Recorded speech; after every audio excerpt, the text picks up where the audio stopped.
Segundo livro de Samuel, capítulo 17. Na semana passada, nós deixamos Davi numa situação muito triste. O seu filho Absalão se rebelou contra ele e conseguiu o apoio de Israel, a quem ele gradualmente incitou a abandonar seu pai. Quando ele achou que estava forte o suficiente, ele anunciou o seu reino e começou a se transferir com as suas tropas para Jerusalém. E Davi, em vez de encarar o confronto direto com o seu filho Absalão, fugiu de Jerusalém, levando com ele uma grande comitiva. Ele partiu da cidade de Jerusalém em direção ao vale do Cedron e subiu em direção ao Monte das Oliveiras, com a cabeça coberta e chorando por todo o caminho. Neste momento em particular, parece que os inimigos de Davi encontraram oportunidade para saírem contra ele. Simei, que era um dos parentes de Saul, apareceu amaldiçoando e atirando pedras em Davi e na sua comitiva. Absai, um dos generais de Davi, queria arrancar fora a cabeça dele, mas Davi disse: "Não, talvez Deus tenha posto no coração dele o desejo de me amaldiçoar. Deixem-no ir." Podemos perceber que Davi estava conformado com tudo o que estava acontecendo. Ele aceitou as coisas como um juízo de Deus contra ele pelos seus pecados. Porque, quando Davi pecou contra o Senhor e o profeta Natã foi falar com Davi, Natã disse: "Por causa deste pecado, a espada não vai deixar a sua casa, e os seus filhos vão se rebelar contra você. As suas mulheres serão humilhadas à vista de todo o povo." E então Davi aceita a rebelião de seu filho contra ele como parte do juízo de Deus. E em vez de lutar contra o juízo de Deus sobre a sua vida, Davi se submete totalmente a ele. Ele não faz nenhuma tentativa para se defender contra o juízo de Deus. Ele simplesmente o aceita. Quando seus próprios homens querem sair para lutar, ele diz: "Não, talvez Deus permita isso como parte do seu juízo. Que aconteça o que tiver que acontecer." Ele recebe isso de modo muito submisso. Ele está se submetendo a Deus em todas essas coisas. Ele entrega sua causa a Deus. E nesta submissão ao Senhor, Davi é extremamente honrado. Eu acho impressionante que Davi, aquele tremendo homem de guerra, valente e corajoso, não faça nenhum esforço para lutar nem para defender a sua causa, que ele ceda e permita que Simei corra ao longo da colina acima deles, atirando pedras e amaldiçoando. Então, nós tínhamos deixado Davi assim, fugindo de Jerusalém, e o seu conselheiro de longa data passou a acompanhar Absalão, virou-se para Absalão e contra Davi. E como nós já mostramos, essa foi a base para um dos salmos de Davi, que diz: "Pois não era um inimigo que me afrontava, então eu o teria suportado. Mas eras tu, homem meu igual. Consultávamos juntos suavemente e andávamos em companhia na casa de Deus." Este é o Salmo 55, versículo 12 ao 14. Este é o lamento de Davi sobre o abandono de Aitofel. Agora, no capítulo 17, vemos que Aitofel, o antigo conselheiro de Davi, agora aconselha Absalão, seu filho. Versículos 1 e 2. Aitofel disse: "Agora o melhor a fazer é me dar 12.000 homens e me deixar perseguir Davi imediatamente.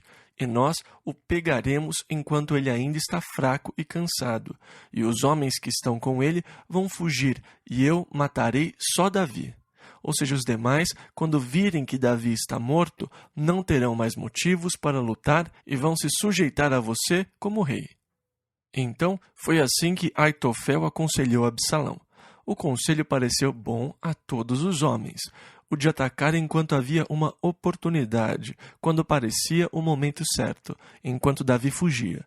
Cansado e enfraquecido, eles o pegariam, matando somente Davi. Depois, os demais se sujeitariam a Absalão. E então aqui vemos Usai, que era amigo de Davi, aquele que Davi mandou voltar como espião no conselho de Aitofel. Usai disse que, versículo 7, o conselho que Aitofel deu desta vez não é bom. pois Davi e os seus homens eram homens valentes. Vocês sabem como eles eram durões, e agora eles estão como um leão que teve seus filhotes roubados. Eles estão como um leão encurralado. Se vocês o atacarem, eles serão cruéis. Eles estão na defensiva e eles vão estar ainda mais valentes do que o normal se vocês os atacarem agora. O que vai acontecer é que, desesperados como estão, eles vão lutar como nunca. E depois que eles acabarem com o primeiro contingente, as notícias vão se espalhar por todo Israel, que as tropas que foram capturar Davi foram aniquiladas, e todo Israel vai temer, porque eles sabem como Davi e os seus homens são valentes. Então ele disse: não os ataquem imediatamente, mas esperem e convoquem todo Israel. Reúna a nação para que, juntos, possamos efetuar um grande ataque contra Davi e no final o pegaremos. Que Absalão lidere os exércitos contra Davi, para que o povo veja que Absalão é capaz de liderar o povo numa guerra. Então o conselho de Husai pareceu bom e todos seguiram o conselho dele, para esperar e reunir Israel e que Absalão os liderasse na batalha contra Davi. Então Davi tinha homens em Jerusalém. Eles disseram a 2 homens que corressem e contassem a Davi como tinha sido o conselho de Aitofel e que lhe dissessem o que estava acontecendo. Então os 2 homens saíram e disseram eles: diga à criada e que ela conte a ele. Então eles se esconderam num poço e assim por diante. Versículo 23. Vendo, pois, Aitofel, ele era um mau perdedor, porque quando ele viu que se não tinha seguido o seu conselho, albardou o jumento e levantou-se e foi para sua casa e para sua cidade, e deu ordem à sua casa, e se enforcou e morreu, e foi sepultado na sepultura de seu pai. É isso que se chama de um mau perdedor. Absalão não seguiu o seu conselho, então o homem vai para casa, coloca em ordem a sua casa e comete suicídio.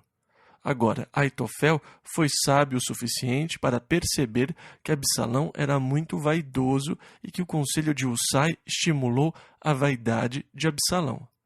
Que Absalão em pessoa lidere os exércitos para que o povo veja o quão maravilhoso Absalão é. Ele provavelmente pensou: eu fiz uma besteira ao me associar a Absalão. Esse jovem não tem noção de nada. Ele provavelmente viu que Absalão iria cair. Por isso, ele pensou que se Absalão caísse, ele acabaria na forca de qualquer maneira, porque ele tinha agido de maneira muito traiçoeira com Davi, dando as costas para o seu amigo, aquele a quem ele tinha aconselhado, aquele com quem ele tinha uma amizade tão estreita. Ele achou que quando Absalão fosse destruído, ele também seria morto por Davi, por causa da sua traição. Portanto, em vez de cair pelas mãos de Davi, percebendo que o conselho de Husai os levaria ao desastre, ele resolveu cair fora, antes que o desastre os alcançasse. Aitofel, um homem muito sábio, célebre pelos seus conselhos. Ele mostra certa sabedoria ao colocar a sua casa em ordem, ao deixar tudo preparado, mas depois mostra muita insensatez ao tirar a sua própria vida. Homens sábios sempre fazem burrices. Aitofel é um exemplo clássico disso. Versículo 24 ao 29. E Davi foi a Maanaim, e Absalão passou o Jordão, ele e todo homem de Israel com ele, para perseguirem Davi, o seu pai. E Absalão constituiu a Amassá em lugar de Joabe, sobre o arraial.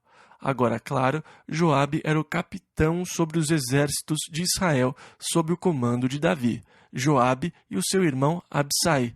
E Absalão nomeia Amassá como general sobre os exércitos de Israel. Israel, pois, e Absalão acamparam na terra de Gileade, que cerca o sul do mar da Galileia, no outro lado do Jordão. E sucedeu que, chegando Davi a Maanaim, soube, filho de Naás, de Rabá, dos filhos de Amon, e Maquir, filho de Amiel, de Lodebar, e Barzilai, o gileadita de Rosgelim, tomaram camas e bacias, e vasilhas de barro, e trigo e cevada, e farinha e grão torrado, e favas e lentilhas também torradas, e mel e manteiga, e ovelhas e queijos de vacas, e os trouxeram a Davi e ao povo que com ele estava, para comerem, porque disseram: este povo no deserto está faminto, cansado e sedento. Segundo livro de Samuel, capítulo 18, versículos 1 e 2. E Davi contou o povo que tinha consigo, e pôs sobre eles capitães de 1000 e capitães de 100.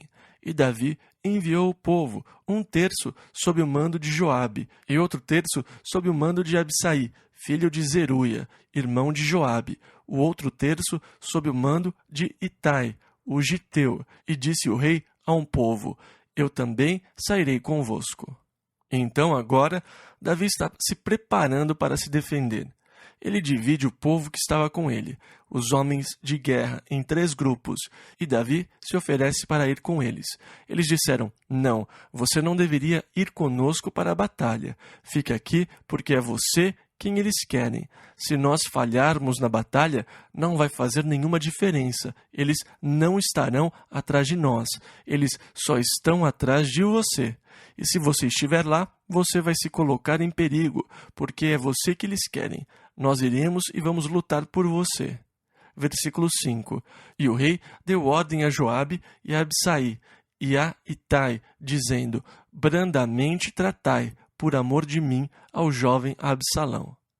Então ele lhes dá uma ordem: escutem, tratem Absalão brandamente. Mesmo embora Absalão tenha se rebelado contra o seu pai, ele ainda era seu filho e Davi ainda o amava muito. Versículos 6 ao 9. Saiu, pois, o povo ao campo a encontrar-se com Israel, e deu-se a batalha no bosque de Efraim. E ali foi ferido o povo de Israel diante dos servos de Davi. E naquele mesmo dia houve ali uma grande derrota de 20.000, porque ali se derramou a batalha sobre a face de toda aquela terra. E foram mais os do povo que o bosque consumiu do que os que a espada consumiu naquele dia. E Absalão se encontrou com os servos de Davi. E Absalão ia montado num mulo, e entrando o mulo debaixo dos espessos ramos de um grande carvalho, pegou-se-lhe a cabeça no carvalho, e ficou pendurado entre o céu e a terra, e o mulo que estava debaixo dele passou adiante. Agora, vocês se lembram de que o cabelo de Absalão crescia em grande quantidade. Na verdade, quando eles raspavam a sua cabeça, todos os anos havia quase 2 quilos de cabelo. Todo ano, raspavam a sua cabeça e tiravam quase 2 quilos de cabelo.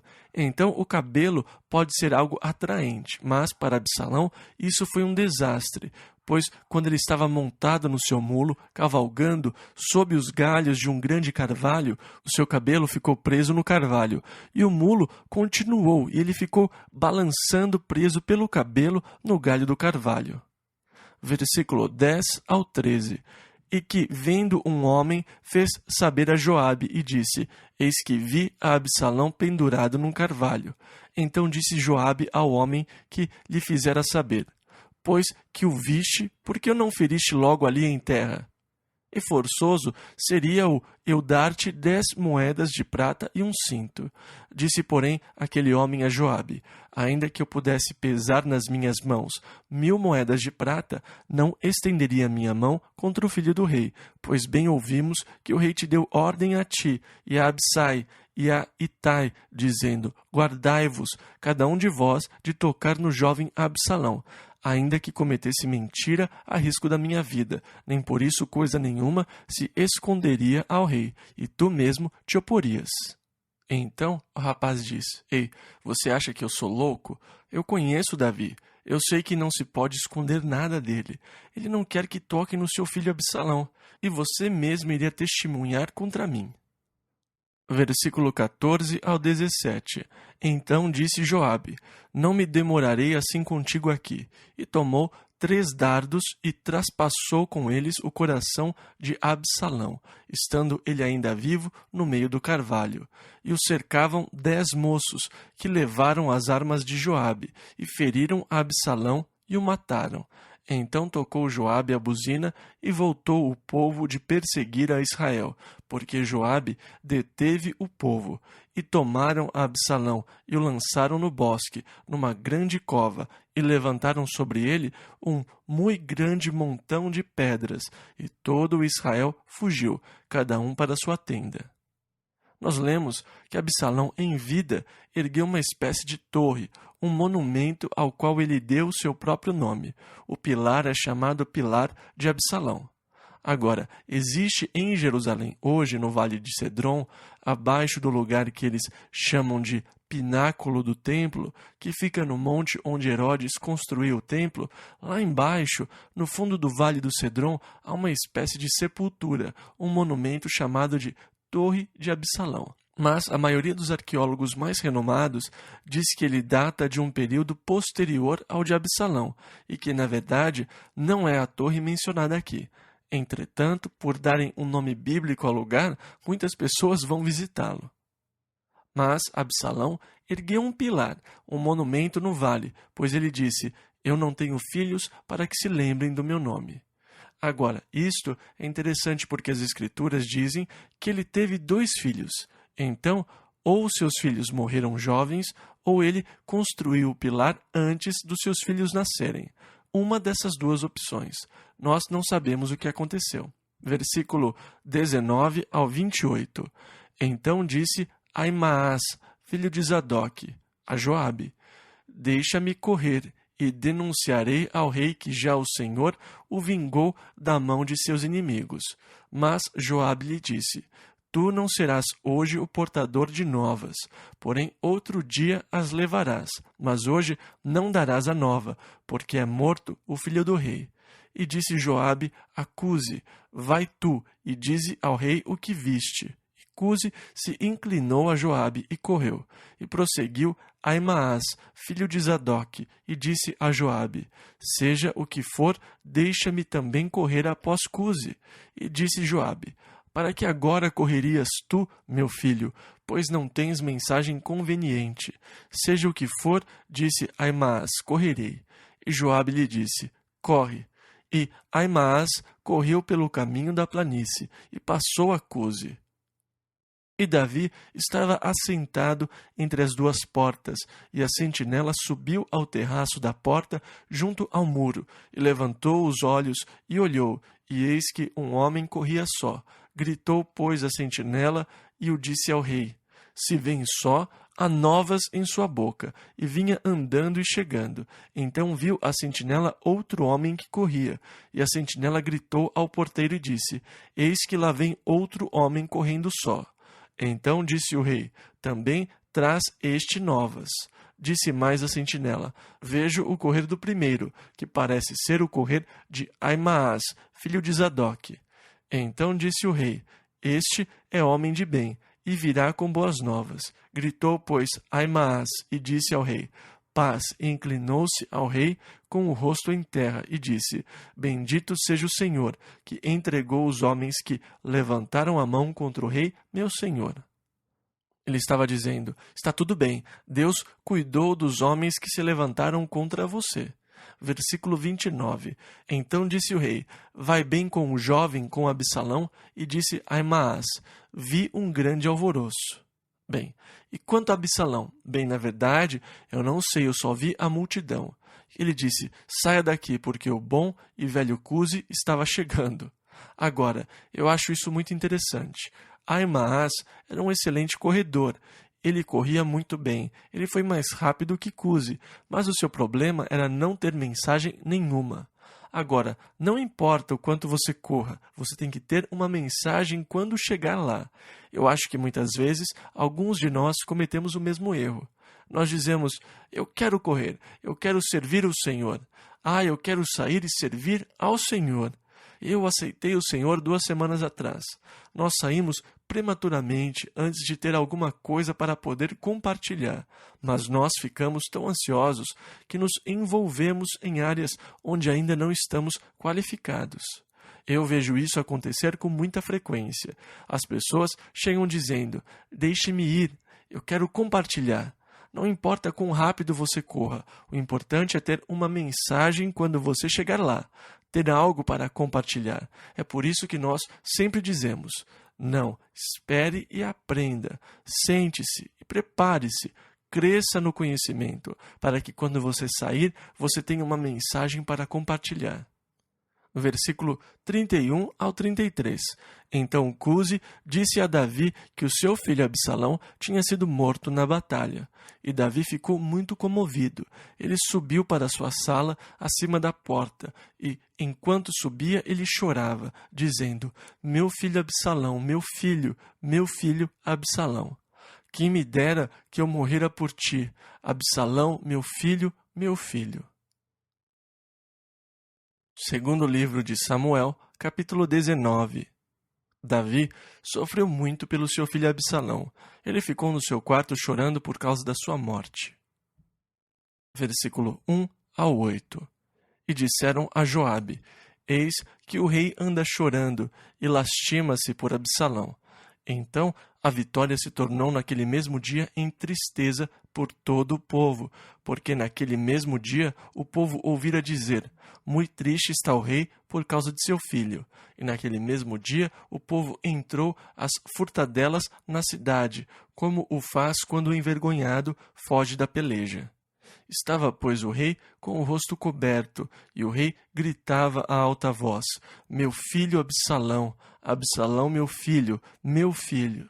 Então entrou Joabe na casa do rei e disse: hoje envergonhaste o rosto de todos os teus servos, que livraram hoje a tua vida, e a vida de teus filhos, e de tuas filhas, e a vida de tuas mulheres, e a vida de tuas concubinas, amando tu aos teus inimigos e odiando aos teus amigos, porque hoje dás a entender que nada valem para contigo príncipes e servos, porque entende hoje que se Absalão vivesse e todos nós hoje fôssemos mortos, estarias bem contente. Levanta-te, pois, agora, sai e fala conforme ao coração de teus servos, porque pelo Senhor te juro que, se não saíres, nenhum só homem ficará contigo esta noite. E maior mal te será isto do que todo o mal que tem vindo sobre ti desde a tua mocidade até agora. Então o rei se levantou e se assentou à porta, e fizeram saber a todo o povo, dizendo: eis que o rei está assentado à porta. Então todo o povo veio apresentar-se diante do rei, porém Israel havia fugido cada um para a sua tenda. Agora, aqui tem início um movimento para levar o rei de volta. Na verdade, eles, Israel, Jerusalém, tinham praticamente abandonado Davi, e agora tem início um movimento para levá-lo de volta. Então, Davi voltou ao Rio Jordão na sua viagem de volta a Jerusalém, e a primeira pessoa a encontrá-lo no Rio Jordão foi Simei, aquele que jogou pedras e o amaldiçoou quando Davi fugia. E agora que Davi está voltando, Simei vai visitá-lo, saudá-lo e lhe dar as boas-vindas. Versículo 18 ao 23. E atravessando a barca para fazer passar a casa do rei e para fazer o que bem parecesse aos seus olhos, então Simei, filho de Gera, se prostrou diante do rei quando ele passava o Jordão, e disse ao rei: não me impute, meu senhor, a minha culpa, e não te lembres do que tão perversamente fez teu servo no dia em que o rei, meu senhor, saiu de Jerusalém. Não conserve o rei isso no coração, porque teu servo deveras confessa que pecou. Porém, eis que eu sou o primeiro que de toda a casa de José desci a encontrar-me com o rei meu senhor. Então respondeu Abissai, filho de Zeruia, e disse: não morreria, pois, Simei por isto, havendo amaldiçoado a ungido do Senhor? Porém Davi disse: que tenho eu convosco, filhos de Zeruia, para que hoje me sejais adversários? Morreria alguém hoje em Israel? Pois porventura não sei que hoje fui feito rei sobre Israel? E disse o rei a Simei: não morrerás. E o rei lhe jurou. O próximo a visitá-lo foi Mefibosete, o filho de Jonatas. Tinham contado uma mentira a Davi. Os servos de Mefibosete disseram a Davi que ele tinha prometido lealdade a outro, ou que ele estava tentando tomar o reino de volta para si mesmo depois que Davi fugiu. versículo 24 ao 27. Então Mefibosete foi encontrar-se com Davi. E Davi disse: Bem, por que você se voltou contra mim? Mas Mefibosete disse: Aquilo era mentira. Eu não me voltei contra você, Davi. Eu sou aleijado, ele disse. Eu precisava de um jumento para cavalgar, e eles me enganaram e não me levaram o jumento. Por isso eu fiquei impedido de sair. Então, depois que Davi descobriu que o que tinham dito sobre Mefibosete era mentira, ele o perdoou. Então levaram de volta o rei Davi, e ele quis levar com ele o homem que lhe deu alimento e que o sustentou, para que ficasse com ele em Jerusalém. E o homem disse: Eu já tenho 80 anos, eu estou feliz aqui, e eu já estou muito velho para desfrutar das danças e das músicas. Por que eu deveria voltar para Jerusalém? Deixe-me aqui e morrerei onde estou. Então Davi agradeceu a ele por sua bondade e o deixou. Agora, tinha havido uma espécie de divisão entre as tribos do norte, de Israel, e as tribos do sul, de Judá. Esta divisão se manifestou no começo do reinado de Davi. Davi reinou 7 anos em Judá, antes de reinar sobre todo Israel. Agora, como tinha havido uma divisão no reino, a velha rivalidade ressurgiu. No reino do norte tem um sujeito. Bem, mais tarde, sob o reinado do neto de Davi, Roboão, houve uma divisão completa, e Jeroboão tornou-se rei de Israel, e Roboão o rei de Judá. A partir de então, houve 2 nações. Eles nunca mais se reuniram, com exceção de algumas batalhas. Os reis se reuniam para lutarem juntos nas batalhas, mas quase sempre, e mais frequentemente, eles lutavam um contra o outro, em vez de lutarem contra os outros de fora. Definitivamente, a nação tornou-se um reino dividido. Curiosamente, na profecia de Ezequiel, quando Deus promete restaurar a nação, Deus promete que, quando eles fossem restaurados, eles seriam uma nação, não 2.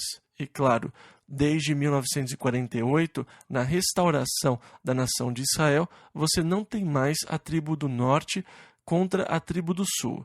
Definitivamente há uma unidade na nação de Israel. As Escrituras foram cumpridas perfeitamente, pois eles foram unificados como uma nação, sob um governo, uma nação unificada como previu Ezequiel, muitos anos atrás. Segundo livro de Samuel, capítulo 20. Mas, aqui no capítulo 20, a divisão se manifesta por meio de um indivíduo em particular, chamado Seba, que era da tribo de Benjamim. Ele tocou a trombeta em Israel, que era um sinal para que o povo se reunisse. Versículo 1 ao 3. Então se achou ali por acaso um homem de Belial, cujo nome era Seba, filho de Bicri, homem de Benjamim, o qual tocou a buzina e disse: Não temos parte em Davi, nem herança no filho de Jessé. Cada um as suas tendas, ó Israel. Em outras palavras, ele estava demandando uma rebelião contra Davi. E então todos os homens de Israel se separaram de Davi e seguiram Seba, filho de Bicri. Porém, os homens de Judá se uniram ao seu rei, desde o Jordão até Jerusalém. Vindo, pois, Davi para sua casa, em Jerusalém, tomou o rei as 10 mulheres, suas concubinas, que deixara para guardarem a casa, e as pôs numa casa sob guarda, e as sustentava, porém não as possuiu, e estiveram encerradas até ao dia da sua morte, vivendo como viúvas. Agora, Davi pediu a Amassa para ser um dos generais sobre o seu exército. Amassa foi aquele que Absalão tinha escolhido como general do seu exército, mas quando Absalão foi morto, Davi pediu que ele fosse um dos seus generais, mas Joabe não queria isso. Versículo 4 ao 22. Davi disse a Amassa: Convoca-me os homens de Judá para o 3º dia, e tu então apresenta-te aqui. E foi Amassa para convocar a Judá. Porém, demorou-se além do tempo que lhe tinha sido designado. Então disse Davi a Abisai: Mais mal agora nos fará Seba do que Absalão. Por isso toma tu os servos de teu senhor e persegue-o, para que não ache para si cidades fortes e escape dos nossos olhos. Então saíram atrás dele os homens de Joabe, e os quereteus, e os peleteus, e todos os valentes. Estes saíram de Jerusalém para irem atrás de Seba, filho de Bicri. Chegando eles, pois, à pedra grande, que está junto a Gibeon, Amassa veio diante deles, e estava Joabe cingido da sua roupa que vestira, e sobre ela um cinto, ao qual estava presa a espada a seus lombos na sua bainha. E adiantando-se ele, lhe caiu a espada. E disse Joabe a Amassa: Vai bem, meu irmão? E Joabe, com a mão direita, pegou da barba de Amassa para o beijar. E Amassa não se resguardou da espada que estava na mão de Joabe, de sorte que este o feriu com ela na quinta costela, ou no coração, e morreu. Então Joabe e Abissai, seu irmão, foram atrás de Seba, mas um dentre os homens de Joabe parou junto a ele e disse: Quem há que queira bem a Joabe, e quem seja por Davi, siga Joabe. E Amassa estava envolto no seu sangue no meio do caminho. E vendo aquele homem que todo o povo parava, removeu a Amassa do caminho para o campo e lançou sobre ele um manto, porque via que todo aquele que chegava a ele parava. E como estava removido do caminho, todos os homens seguiram a Joabe para perseguirem a Seba. E então Joabe sitiou a cidade. Então uma mulher sábia gritou de dentro da cidade: Ouve, ouve, e tu procuras matar uma cidade que é a mãe em Israel. Por que, pois, devorarias a herança do Senhor? Então respondeu Joabe e disse: Ei, eu não quero destruir você, eu só quero o sujeito que se rebelou contra Davi. E ela disse: Então, espere aí, e nós o entregaremos a você. E então ela falou com os homens da cidade. Ela disse aos homens da sua cidade: Escutem, por que nós seríamos destruídos? Aqueles homens são valentes e vão acabar conosco. Por que nós estamos abrigando Seba só porque ele quer se rebelar contra Davi? E então cortaram a cabeça de Seba e a lançaram a Joabe. Então este tocou a buzina e se retiraram da cidade, cada um para sua tenda. E Joabe voltou a Jerusalém ao rei. Segundo livro de Samuel, capítulo 21. Agora, no capítulo 21 está registrado que, versículo 1, houve nos dias de Davi uma fome de 3 anos consecutivos, e Davi consultou ao Senhor. Por que essa fome? E o Senhor lhe disse: É por causa de Saul e da sua casa sanguinária, porque matou os gibeonitas. Agora, eu acho isso interessante porque quando Josué foi conquistar a terra, Deus disse a ele: Não faça aliança com nenhum dos povos da terra. Você não deve fazer alianças nem tratados. Destrua-os. Mas depois de conquistar a cidade de Ai, Josué encontrou alguns homens velhos, com sapatos gastos, pães embolorados e roupas esfarrapadas. Eles disseram: Nós viemos de muito longe porque nós ouvimos a sua fama, e como Deus destruiu os egípcios e que Deus está com vocês. Os nossos líderes nos mandam fazer uma aliança com vocês, para que nós não ataquemos vocês e que vocês não nos ataquem. E Josué disse: Bem, e de onde vocês são? Eles disseram: Nós somos de muito longe. Na verdade, quando nós saímos de casa, o pão estava quente nas nossas mãos. Veja como está embolorado. As sandálias eram novas, mas veja como estão gastas. A Bíblia diz que os homens de Israel tomaram da provisão deles e não pediram conselho ao Senhor, e eles fizeram aliança com eles. Eles cometeram o mesmo erro que nós sempre fazemos, usando o nosso bom senso, em vez de pedir a Deus por sabedoria e conselho. Nós observamos a situação e dizemos: Bem, então está bem. Senhor, parece óbvio o que o Senhor quer que eu faça. Eu não preciso incomodá-lo com isso. Eu vou cuidar disso. Eu posso ver o que está acontecendo, Senhor. E nós deixamos de pedir o conselho do Senhor. Há uma estrofe de um hino que diz: Oh, que paz perdemos sempre! Oh, que dor no coração! Só porque nós não levamos tudo a Deus em oração. E essa é a mais pura verdade. Então, eles tomaram a provisão deles e, sem consultar o Senhor, fizeram um pacto com os gibeonitas. Mas, quando eles chegaram na próxima cidade e começaram a preparar as tropas, um homem disse: "Ah, não, vocês não podem atacar essa cidade." "E por que não?" "Esta é a nossa cidade." Então Josué percebeu que tinha sido ludibriado por aqueles homens. E ele disse: "Tudo bem, eu concordo. Vocês me enganaram, mas vocês vão ter que cortar a nossa lenha e ser nossos servos." E eles disseram: "Tudo bem, é melhor sermos seus cortadores de lenha e servos do que sermos mortos." Agora, eles fizeram uma aliança. Deus tinha dito para não fazer, mas eles fizeram. E o interessante é que, uma vez feita, Deus esperava que eles a honrassem. Mesmo que a aliança tenha sido um erro, mesmo não tendo o direito de fazer aliança, mesmo tendo sido uma fraude, mesmo tendo sido enganados, para começar, eles não deveriam ter feito nenhuma aliança. Então, eles desobedeceram a Deus ao fazer a aliança, e eles a fizeram porque foram enganados, mas Deus exigiu que eles honrassem a aliança. O que eu acho interessante é que Deus espera que nós honremos as alianças que nós fazemos. Agora, muitas vezes, as pessoas me procuram para pedir um conselho porque fizeram uma aliança de casamento. E elas dizem: "Ah, foi um erro, eu jamais deveria ter feito aquilo." E elas querem anular a aliança. Elas querem colocá-la de lado e dizem: "Eu jamais deveria ter feito aquilo e eu quero anular a aliança." Eu acho interessante que, uma vez feita a aliança, um erro ou não, Deus espera que você honre a aliança.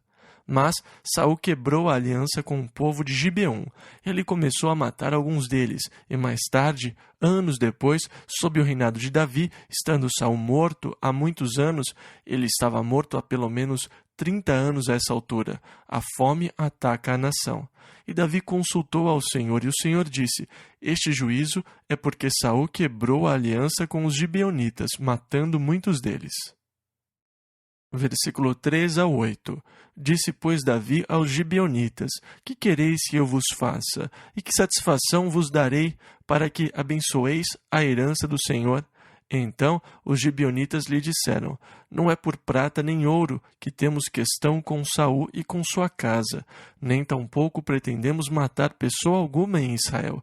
E disse ele: "Que é, pois, que quereis que vos faça?" E disseram ao rei: "O homem que nos destruiu e intentou contra nós de modo que fôssemos assolados, sem que pudéssemos subsistir em termo algum de Israel, de seus filhos se nos deem 7 homens, para que os enforquemos ao Senhor em Gibeá de Saul."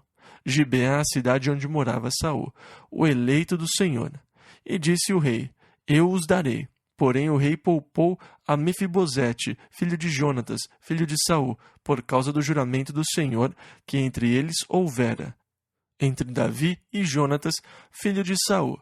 Mas tomou o rei os 2 filhos de Rispa, filha da Aiá, que tinha tido de Saul, a Armone e a Mefibosete, como também os 5 filhos da irmã de Mical, filha de Saul, que tivera de Adriel, filho de Barzilai, meolatita. Agora, nós já lemos anteriormente nas Escrituras que Mical não tinha filhos.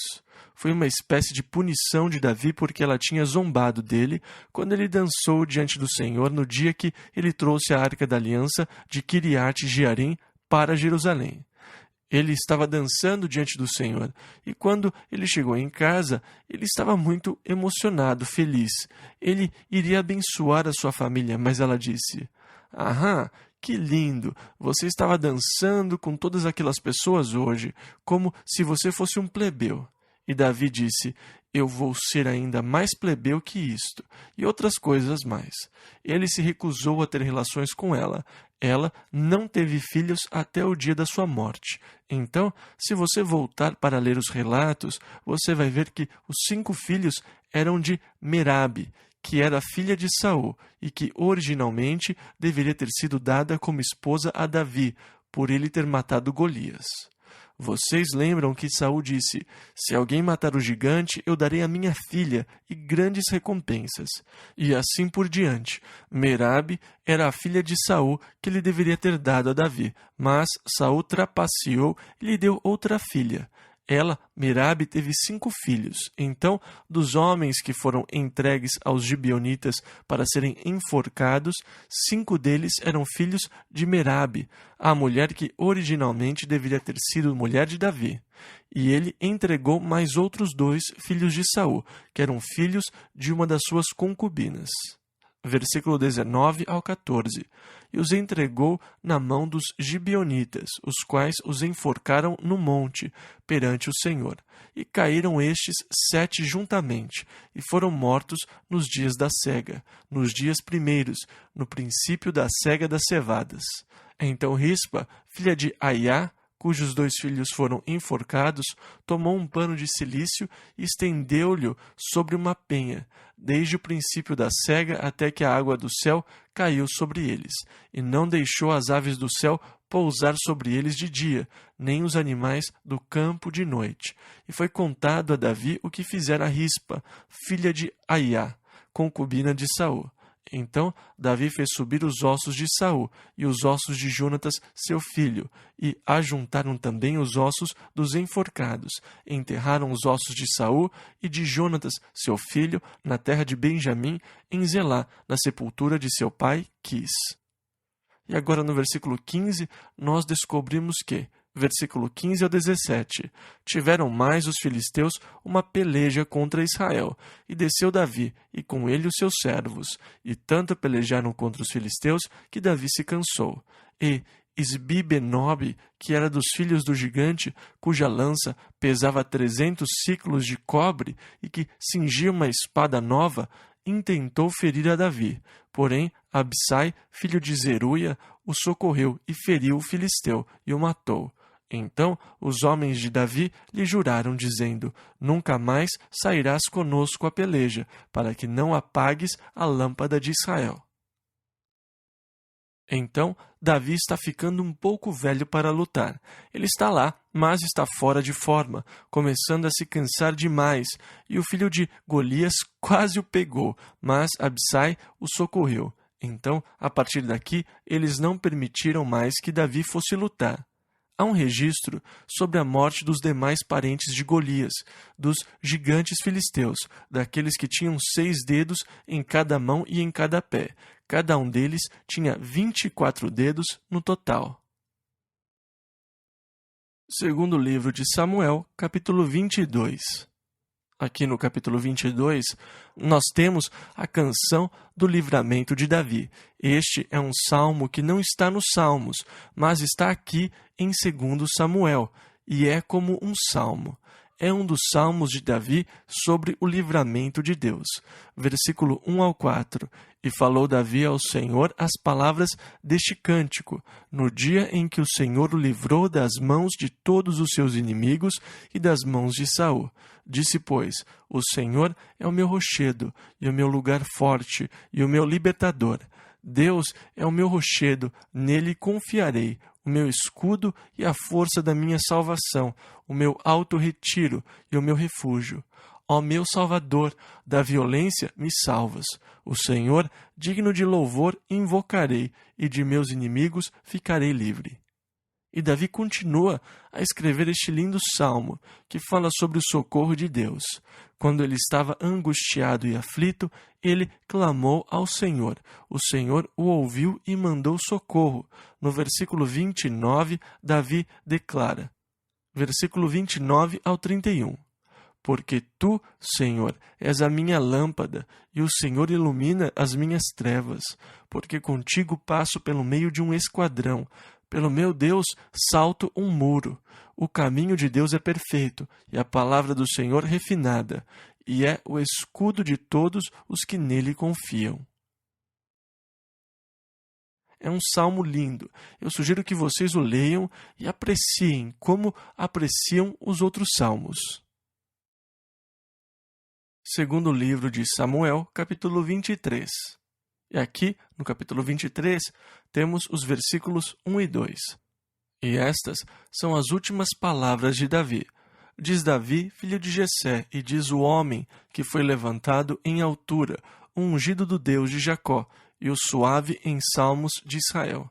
E eu gosto dessa frase, o doce salmista de Israel. O Espírito do Senhor falou por mim, e a sua palavra está na minha boca. E então Davi reconhece que Deus falou através dele, que a palavra de Deus estava na sua boca. Estas palavras são confirmadas no Novo Testamento. Pedro, ao citar os Salmos de Davi, disse: "E Davi, pela boca do Espírito Santo, falou, dizendo", atribuindo as palavras de Davi como sendo, na verdade, do Espírito Santo. Davi aqui atribui as suas palavras ao Espírito Santo. Quando você lê os Salmos, você percebe que, com certeza, eles devem ter sido inspirados por Deus. A adoração de Deus, na verdade, é inspirada por Deus.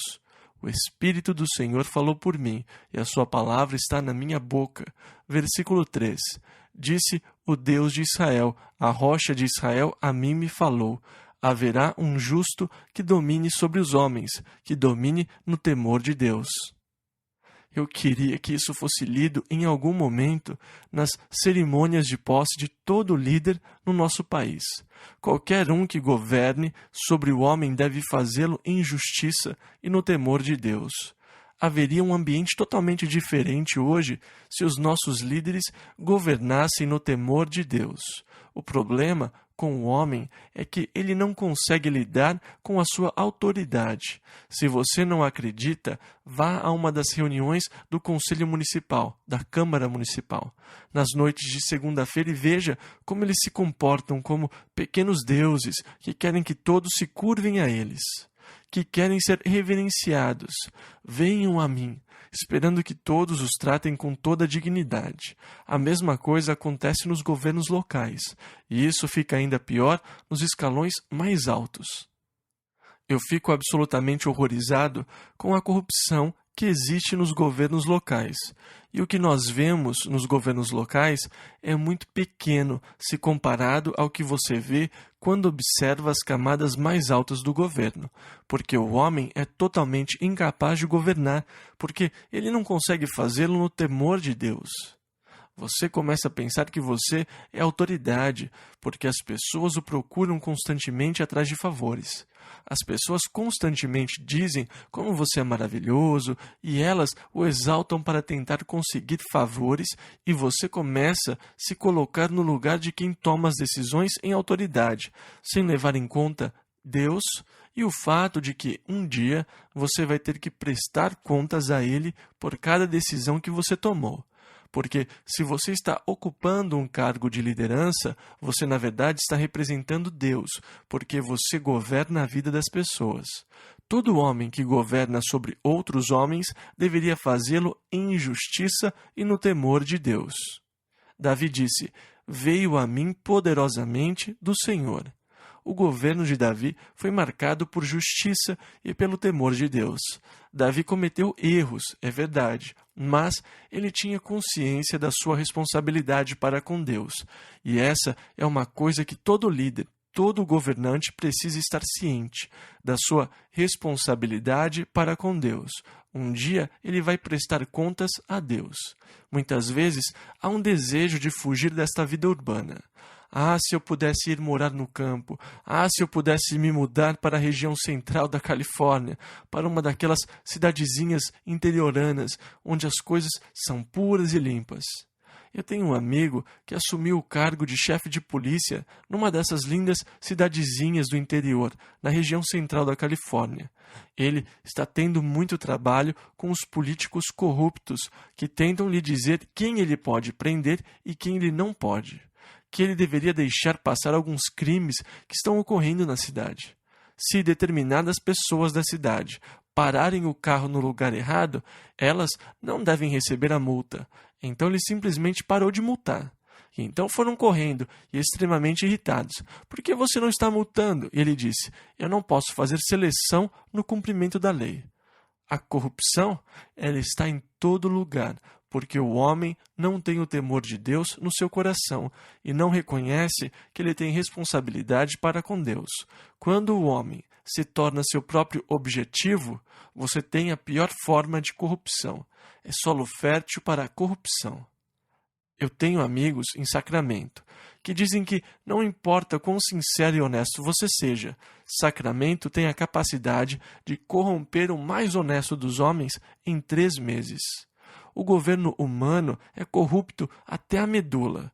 Todos são ingênuos e muito ignorantes se não pensarem da mesma forma, porque os homens não obedecem à palavra de Deus. O Senhor declarou: aquele que governa deve ser justo e deve governar no temor de Deus. Se nós seguíssemos essa única regra, nós conseguiríamos limpar toda a sociedade.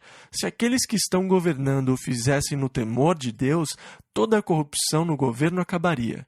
Mas não é assim, e não parece que vai ser assim num futuro próximo, a não ser que Cristo volte. Versículo 4 ao 7. E será como a luz da manhã, quando sai o sol da manhã sem nuvens, quando pelo seu resplendor e pela chuva a erva brota da terra. Ainda que a minha casa não seja tal para com Deus, contudo estabeleceu comigo uma aliança eterna, que em tudo será bem ordenado e guardado, pois toda a minha salvação e todo o meu prazer está nele, apesar de que ainda não o faz brotar. Porém, os filhos de Belial todos serão como os espinhos que se lançam fora, porque não podem ser tocados com a mão. Mas qualquer que os tocar se armará de ferro e da haste de uma lança, e a fogo serão totalmente queimados no mesmo lugar. E agora você tem a galeria da fama de Davi. Estes são os homens valentes que estiveram com Davi, os homens que lutaram nos seus exércitos. Versículo 8 ao 10. Estes são os nomes dos poderosos que Davi teve. Josebe-Basebete, filho de Taquemone, o principal dos capitães. Este era Adino, o esnita que se opusera a 800 e os feriu de uma vez. Esse cara era durão. E depois dele, Eleazar, filho de Dodó, filho de Aui, entre os 3 valentes que estavam com Davi quando provocaram os filisteus que ali se ajuntaram à peleja, e quando se retiraram os homens de Israel. Este se levantou e feriu os filisteus, até lhe cansar a mão e ficar a mão pegada à espada. E naquele dia o Senhor efetuou um grande livramento, e o povo voltou junto dele somente a tomar o despojo. Este aqui lutou por tanto tempo que não se conseguia dizer onde terminava sua mão e onde começava a espada. A sua mão ficou travada. Ele ficou lutando sozinho e foram só para pegar o despojo. Ele fez tudo sozinho, um valente, um dos 3 poderosos de Davi. Versículos 11 ao 12. E depois dele, Samá, filho de Agé, o Ararita, quando os filisteus se ajuntaram numa multidão onde havia um pedaço de terra cheio de lentilhas, e o povo fugira de diante dos filisteus. Este, pois, se pôs no meio daquele pedaço de terra, e o defendeu, e feriu os filisteus, e o Senhor efetuou um grande livramento. E depois ele fala de outros 3, de quando Davi lutou contra os filisteus, quando os filisteus tinham tomado Belém. Versículo 15 ao 17. E teve Davi desejo e disse: quem me dera beber da água da cisterna de Belém, que está junto à porta? Então aqueles 3 poderosos romperam pelo arraial dos filisteus e tiraram água da cisterna de Belém, que está junto à porta, e a tomaram e a trouxeram a Davi. Porém ele não a quis beber, mas derramou-a perante o Senhor, e disse: guarda-me, ó Senhor, de que tal faça. Beberia eu o sangue dos homens que foram com o risco da sua vida? De maneira que não a quis beber. Isto fizeram aqueles 3 poderosos. Ele continua e fala dos homens valentes e dos seus feitos. Depois, ele dá uma lista com os nomes dos homens, dos 30 homens que foram relacionados como os homens valentes de Davi. Segundo livro de Samuel, capítulo 24. Versículos 1 e 2. E a ira do Senhor se tornou a acender contra Israel, e incitou a Davi contra eles, dizendo: vai, numera a Israel e a Judá. Disse, pois, o rei a Joabe, capitão do exército, o qual tinha consigo: agora percorre todas as tribos de Israel, desde Dan até Berseba, e numera o povo, para que eu saiba o número do povo.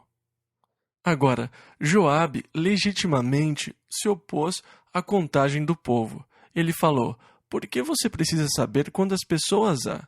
Deus é capaz de lhe dar uma grande multidão. Por que você precisa saber quantos você tem? Mas Davi insistiu que o povo fosse contado. Agora o Senhor se opôs ao censo baseado na declaração de Deus de que ele iria multiplicar a descendência de Abraão de tal forma que eles seriam como a areia do mar e as estrelas dos céus, incontáveis. Então, quando Davi procura enumerar ou contar o povo, fazendo um censo, ele de certa forma desafia e vai contra a promessa de Deus, porque Deus tinha declarado que ele iria multiplicá-los até que fossem inumeráveis. Mas Davi, por orgulho, ou qualquer que tenha sido o motivo, quis contar o número de soldados que ele tinha em Judá e em Israel. Então, ele dá poderes a Joabe para percorrer toda a terra e contá-los. Joabe percorreu a terra e levou 9 meses para concluir o censo. Quando ele voltou, depois de 9 meses, ele tinha descoberto que havia 500.000 homens de guerra em Judá e havia 800.000 homens em Israel.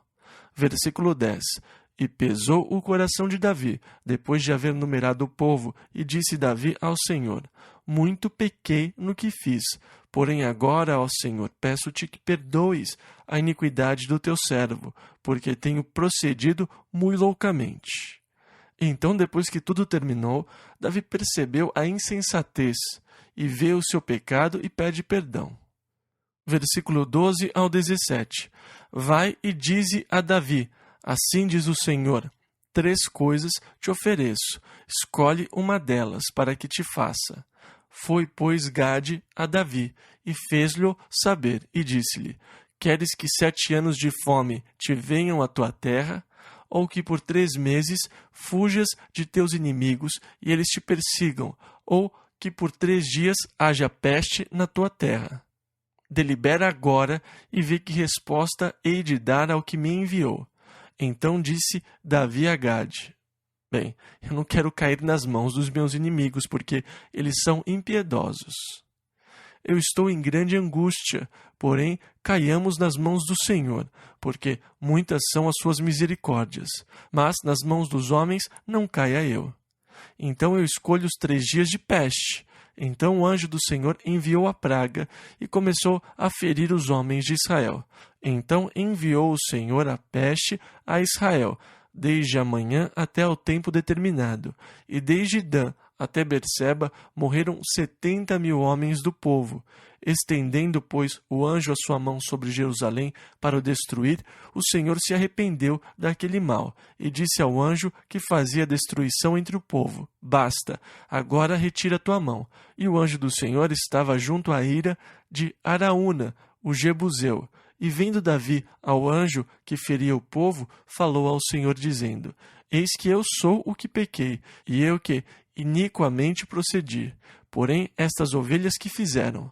Seja, pois, a tua mão contra mim e contra a casa de meu pai.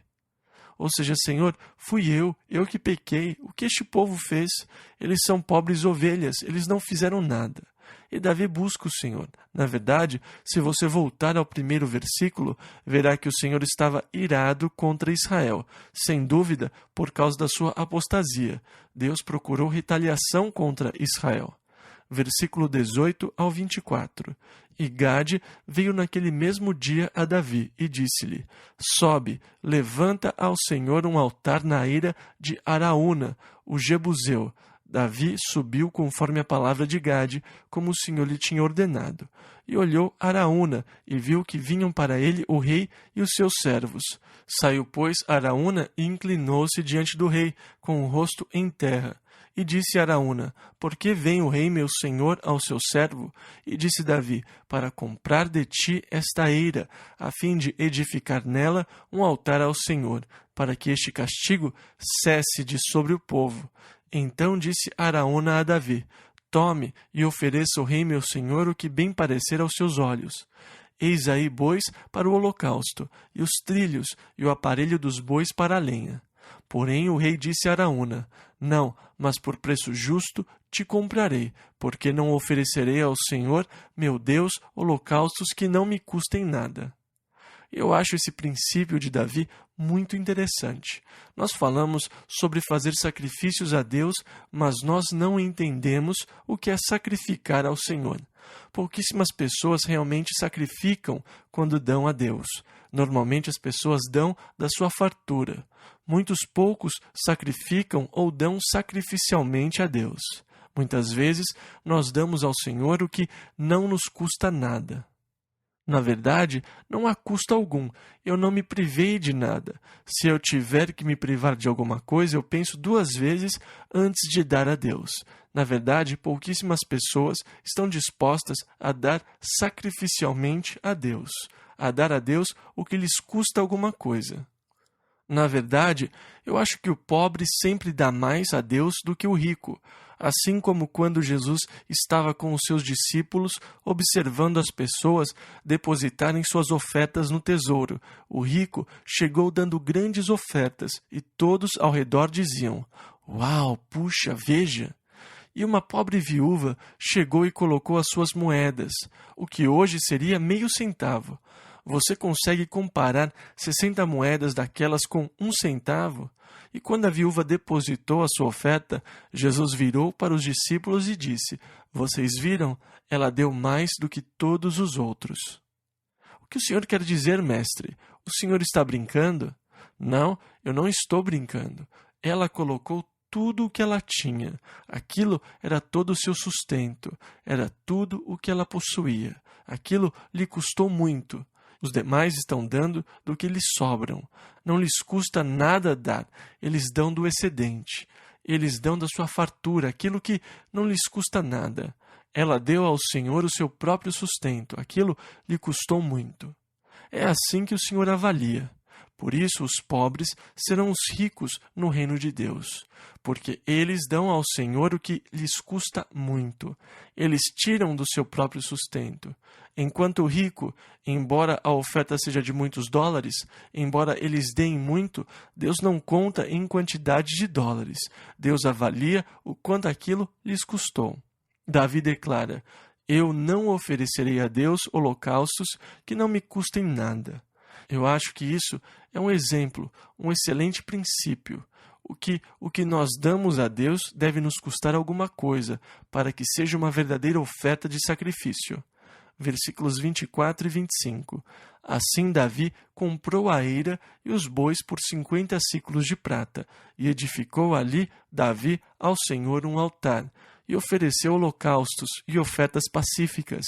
Assim o Senhor se aplacou para com a terra, e cessou aquele castigo de sobre Israel. Agora, por causa disso, eles não fizeram mais censos em Israel, mas todo homem, a cada ano, deveria depositar 1 siclo no tesouro do templo. Eles poderiam contar os ciclos, assim saberiam quantos homens havia, mas eles não contariam mais as pessoas depois disto. É como o que aconteceu em Israel há algumas semanas. Nosso guia tinha alguns compromissos, mas também queria estar conosco. Então ele disse: Eu vou falar com o rabino. Eles sempre conseguem dar um jeito de contornar a lei, sabe? E era isso do que Jesus reclamava, como eles elaboravam tradições pelas quais eles pudessem contornar a lei. E eles ainda fazem isso, elaboram tradições para poderem contornar a lei.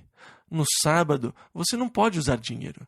Você irá quebrar a lei do sábado se você gastar dinheiro. Mas não tem problema se você usar cartão de crédito, porque não é dinheiro.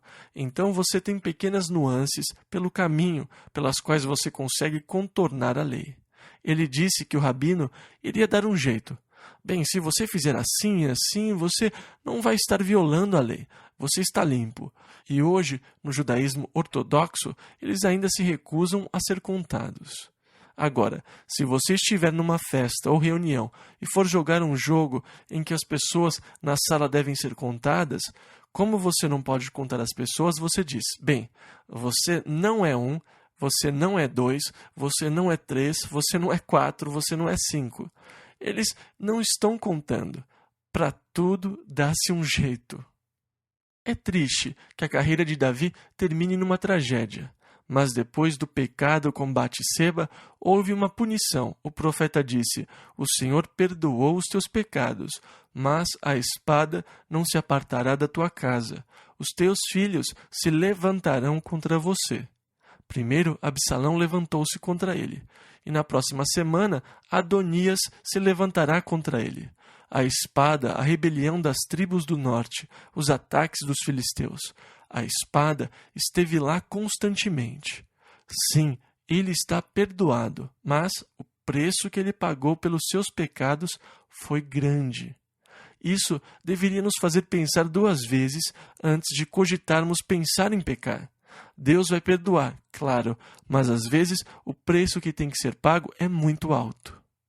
Vamos orar? Pai, nós te agradecemos pelo privilégio de estudarmos a Tua Palavra. Nós pedimos, Senhor, que nós possamos andar na luz da Palavra.